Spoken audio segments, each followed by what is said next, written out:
এক সপ্তাহ হয়ে গেল।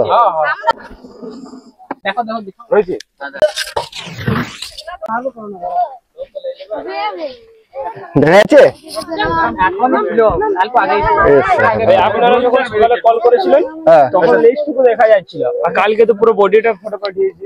মানে আর কি ওই জন্যই দেখা আগুন ফাগুন লাগিয়েছে নি আগুনটা, এইটা তো 3-4 দিন আগে আছে।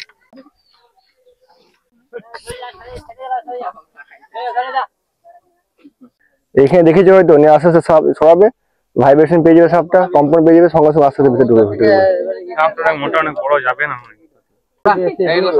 ঠিক আছে, মালিক বলেছে সরাবেন, সরাবে হবে।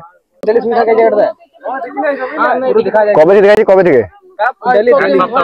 এক সপ্তাহ হয়ে গেল। এবার এখন হয়তো বেরিয়ে গেছি, হয়তো আহারে আবার বেরো নাই। ঠিক আছে, তোমাদের বিশ্বাসে আমি একবার সময় দেখছি, থাকে তো ধরে নেবো।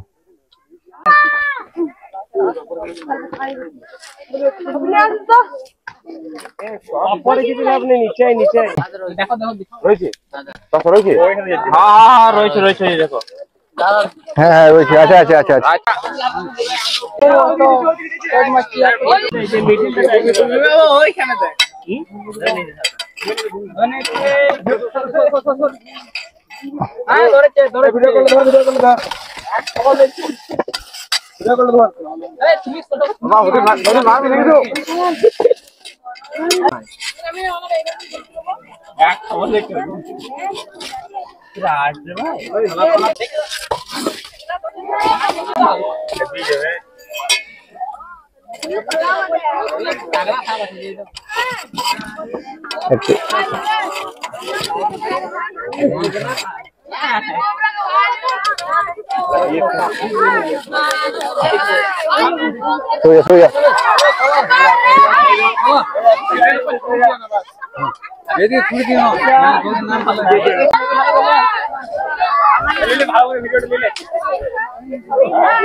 দেখো এটা ফিমেল কোবরা, এই কিন্তু ডিম দেবে, ডিম দেওয়ার জন্য এখানে চলে এসেছে। এই সময় সাপের ডিম দেওয়ার সময়, ঠিক আছে?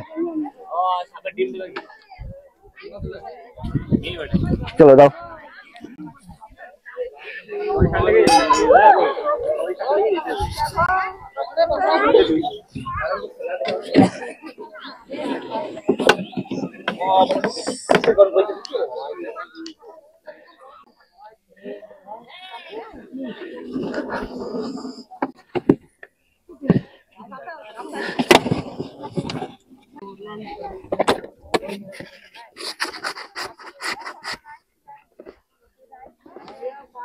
তো আপাতত রেস্কিউ হয়ে গেছে।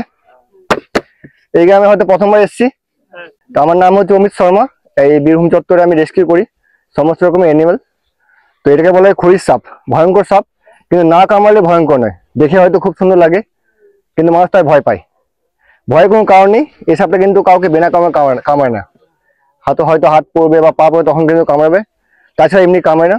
যদি কখনো কামড় হয় তো সরাসরি হাসপাতাল যাবে, কখনো বান্দাবান্দি বা কাটাকাটি বা ওঝাগুনি করবে না।